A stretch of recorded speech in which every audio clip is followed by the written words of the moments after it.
नमस्कार दोस्तों, स्वागत है आपका हमारे YouTube चैनल यूट्यूब करना पर। दोस्तों आज बात करेंगे हम बंगाल के गवर्नर के बारे में। दोस्तों बंगाल का गवर्नर का पद जो है वह कई बार चेंज हुआ है। इस पद को जो है अलग अलग नाम दिया गया है। सबसे पहला जो चेंजिंग हुआ बंगाल के गवर्नर का नाम, बंगाल के गवर्नर नहीं, बंगाल के गवर्नर के नाम का, तो वो सबसे पहला चेंजिंग 1773 के रेगुलेटिंग एक्ट के तहत हुआ और बंगाल के गवर्नर जो कहा जाता था जिस पद को, उस पद का नाम चेंज करके बंगाल का गवर्नर जनरल कर दिया गया।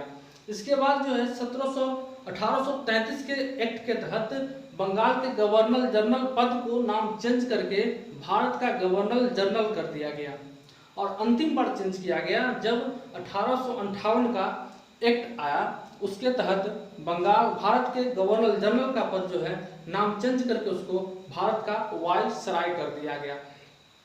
तो हम आज बात करेंगे बंगाल का गवर्नर। दोस्तों बंगाल का गवर्नर का शुरुआत जो है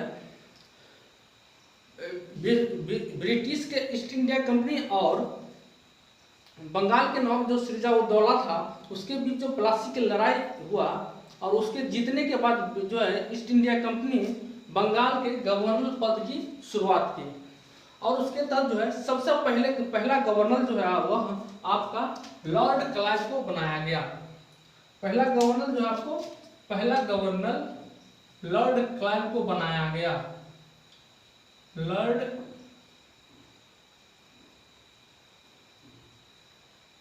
क्लाइव को बनाया गया। इसका कार्यकाल जो था वह 1757 से 1760 तक जो है इसका कार्यकाल चला। इसके जो है सबसे प्रमुख बात बंगाल के पहला गवर्नर से जो है वह इसका लॉर्ड क्लाइव से जुड़ा हुआ जो प्रमुख सवाल आते हैं प्रश्न में वह होता है आपका बंगाल का पहला गवर्नर किसको नियुक्त किया गया। तो वही है, यह जो है बंगाल का पहला गवर्नर चुना गया। बंगाल का पहला गवर्नर कहाँ का? तो बंगाल का। बंगाल का गवर्नर, पहला गवर्नर नियुक्त किया गया। नियुक्त किया गया।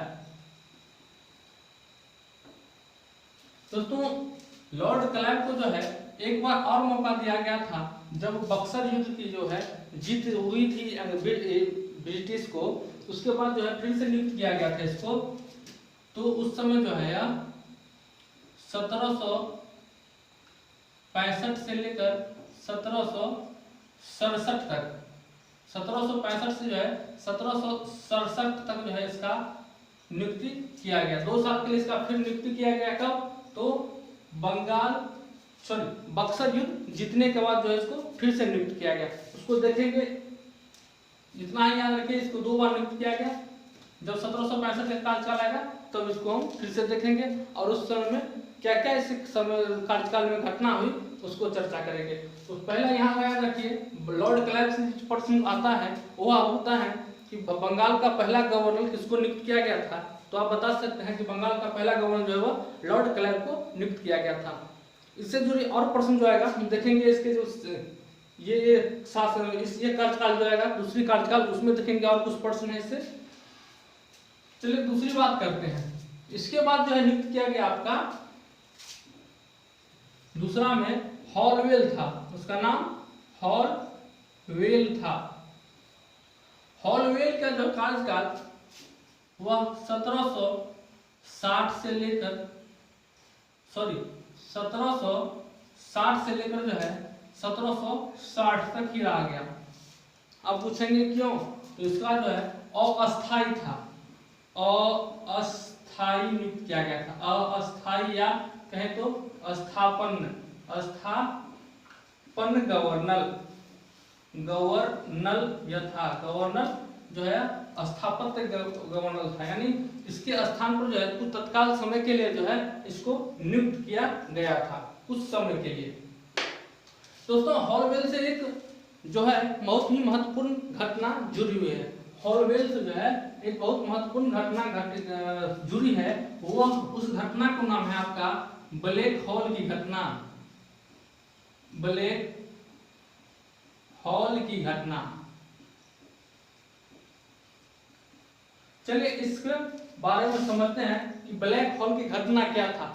जब बहुत ही महत्वपूर्ण है जानना ब्लैक होल की घटना क्या थी। ब्लैक होल की घटना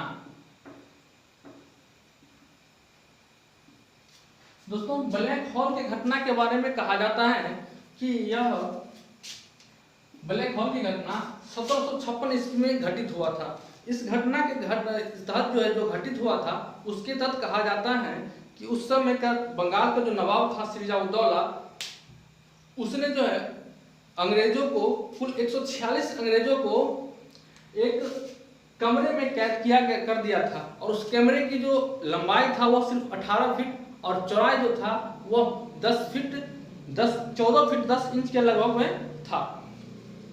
तो कुल जो है इसमें 146 लोगों को इतना ही छोटा कमरा में जो है कैद कर दिया गया। और यह घटना है आपका लगभग 20 जून की 20 जून 1756 की घटना है। यह कहा जाता है कि यह जो 20 जून 1756 ईस्वी को कुल 146 अंग्रेजों को एक ही कमरा में बंद कर दिया गया और उस कमरा का जो लंबाई था 18 फीट और चौड़ाई जो था 14 फीट 10 इंच के लगभग था, उसमें इसको बंद कर दिया गया। और इसको जो पुनः खोला गया तो वो तब तक 3 दिन बाद खुला गया, यानी 23 जून को खोला गया।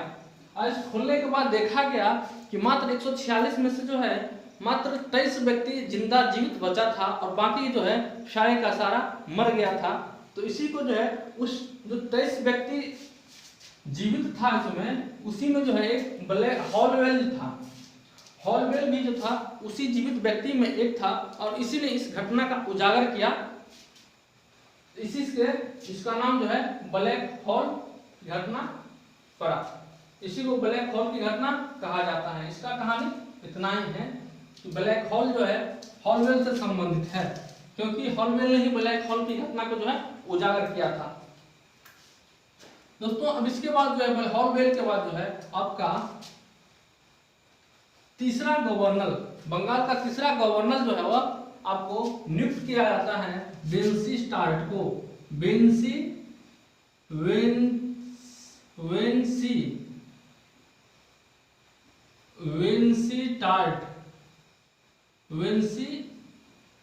टार्ट को नियुक्त किया गया और इसका काल जो था 1760 से लेकर 1765 ईस्वी तक का कार्यकाल था।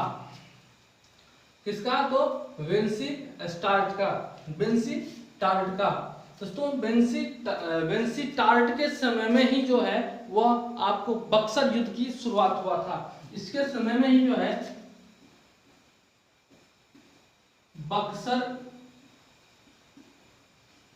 का युद्ध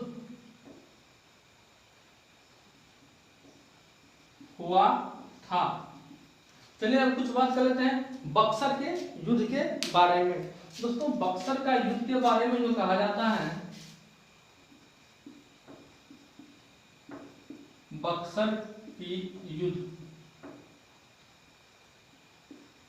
बक्सर का जो है युद्ध, दोस्तों बक्सर का युद्ध जो है आपका वह 1764 ईस्वी में हुआ था। इस युद्ध में जो है अंग्रेज के जो है सेनापति या अंग्रेज सैनिकों का जो है ईस्ट इंडिया कंपनी के सैनिकों का लीड जो है वह हेक्टर मुनरो ने किया था। हेक्टर मुनरो जो है वह अंग्रेज सेनापति थे, यानी ईस्ट इंडिया कंपनी का सेनापति कहें या नेतृत्वकर्ता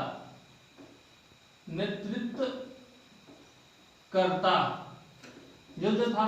उस बक्सर युद्ध में अंग्रेज की तरफ से यह सेनापति थे और इंडियन के तरफ से जो है उसमें 3 लोग जो था इसमें सम्मिलित था। यानी इंडिया की तरफ से जो है, भारत की तरफ से 3 जो है नवाब या कहें तो राजा जो है मिलकर इस युद्ध को लड़ा। उसमें था आपका अवध, अवध का नवाब, फिर था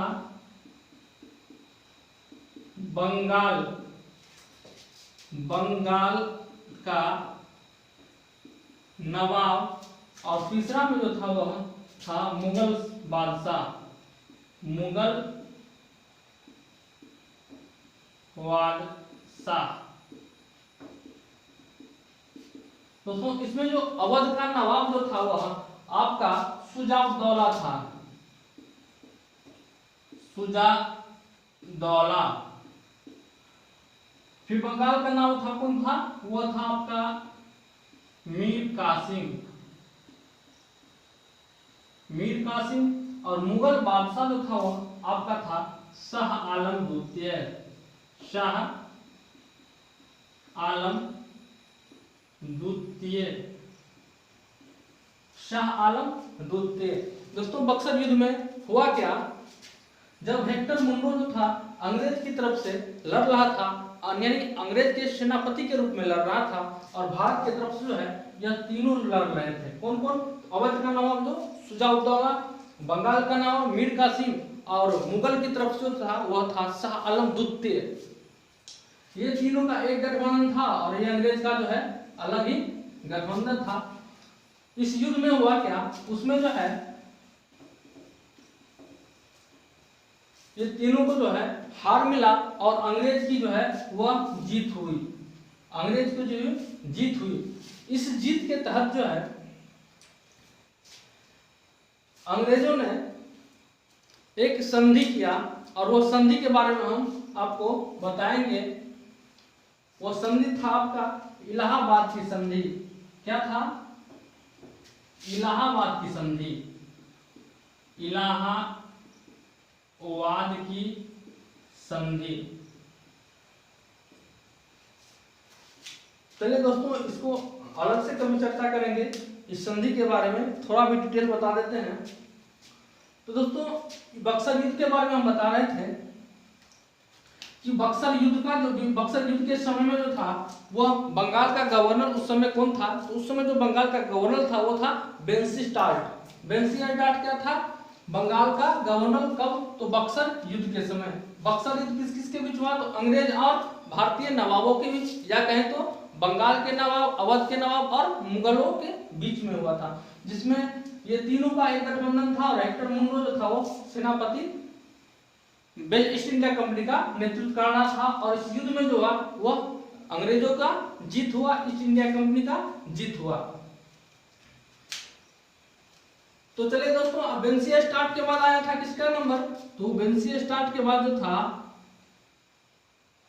1765 के बाद जो है पुनः बक्सर युद्ध जीतने के बाद पुनः जो है हम बताए थे यहाँ पर कि पुनः जो है लॉर्ड क्लाइव का नियुक्त किया गया। फिर जो है लॉर्ड क्लाइव का नियुक्ति किया गया और इसको जो है 1765 से 1769 ईस्वी तक गवर्नर बनाए रखा गया, या कहें तो इसका कार्यकाल जो था इतना समय तक 1765 से 1769 तक रखा गया। चलिए इस समय का जो महत्वपूर्ण घटना था उसके बारे में हम बतलाते हैं। 1765 से 1769 तक जो है वह दोबारा नियुक्त किया गया किसको, तो लॉर्ड क्लाइव को।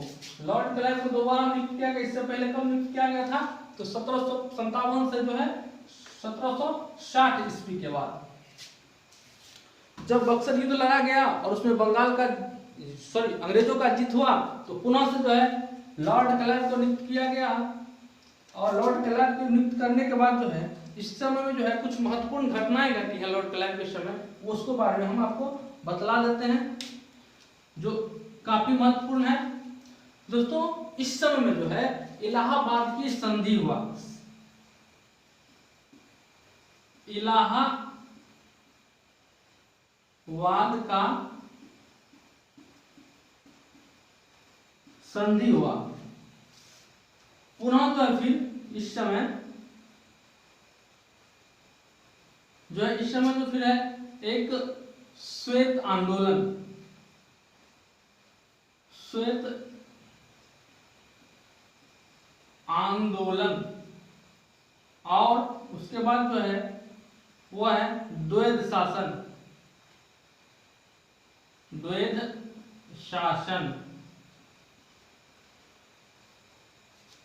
द्वैध शासन की शुरुआत किया गया। द्वैध शासन की शुरुआत किया गया किस समय? तो लॉर्ड क्लाइव के कार्यकाल में, जब यह दोबारा नियुक्त हुआ तब। चलिए आप समझते हैं इलाहाबाद की संधि क्या था। इलाहाबाद की संधि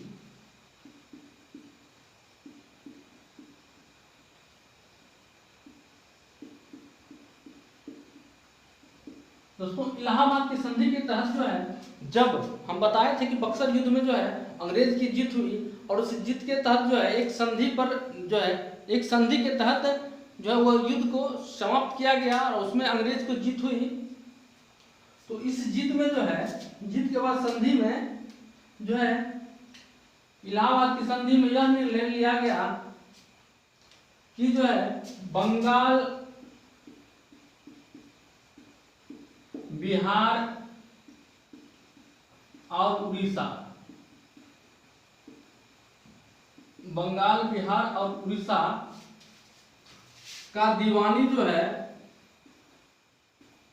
दीवानी कहें या राजस्व, राजस्व वो जो है अंग्रेजों को मिलना शुरू हो गया। यानी इलाहाबाद की संधि के तहत जो है अंग्रेजों को 3 राज्य का जो है दीवानी प्राप्त हुआ, यानी राजस्व प्राप्त हुआ।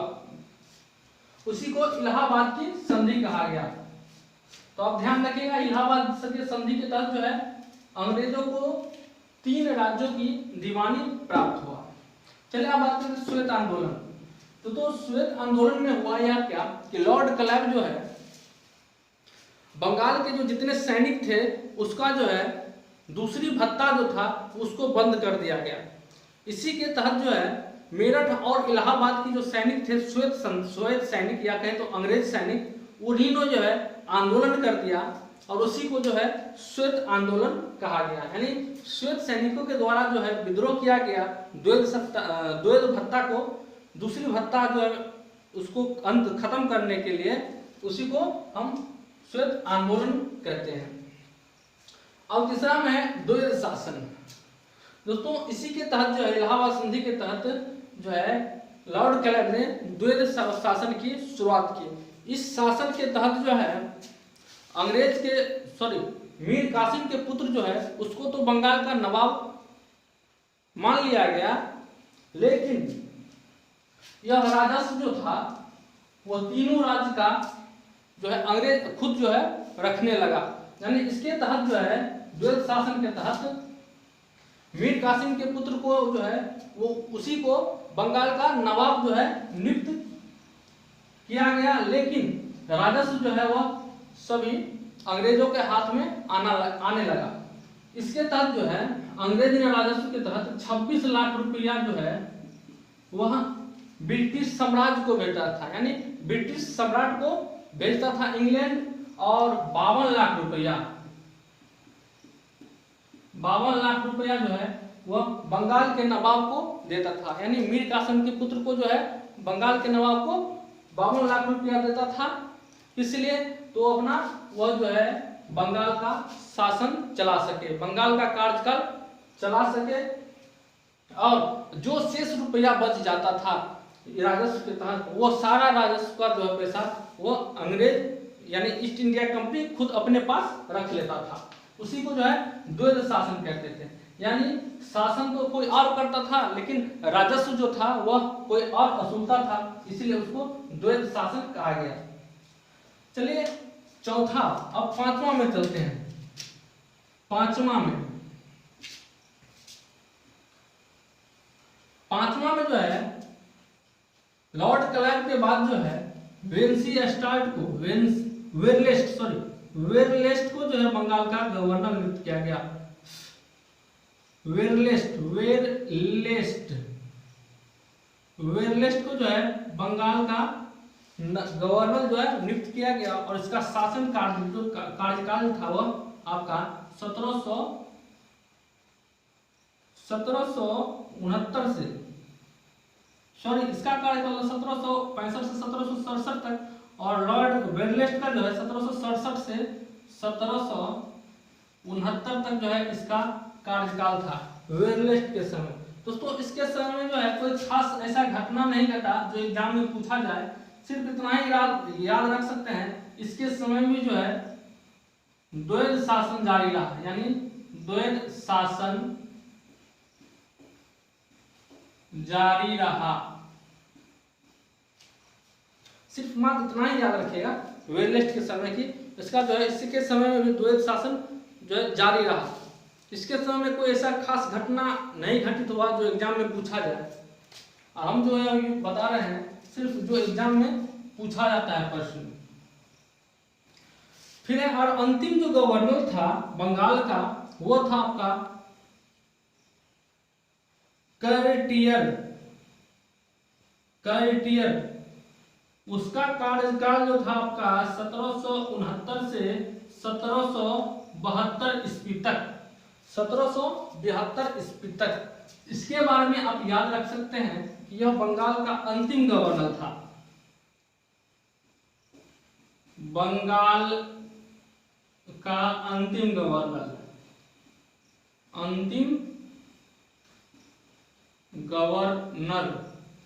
कौन था? तो कर्टियर। बंगाल का अंतिम गवर्नर कौन था? तो कर्टियर। और इसके समय में एक बहुत ही महत्वपूर्ण घटना हुआ, वो था 1770 का अकाल। उसको जो है आधुनिक भारत का जो है सबसे पहला अकाल कहा जाता है। तो इसके समय में जो है 1770 में जो है आधुनिक काल का पहला अकाल कहें, अकाल या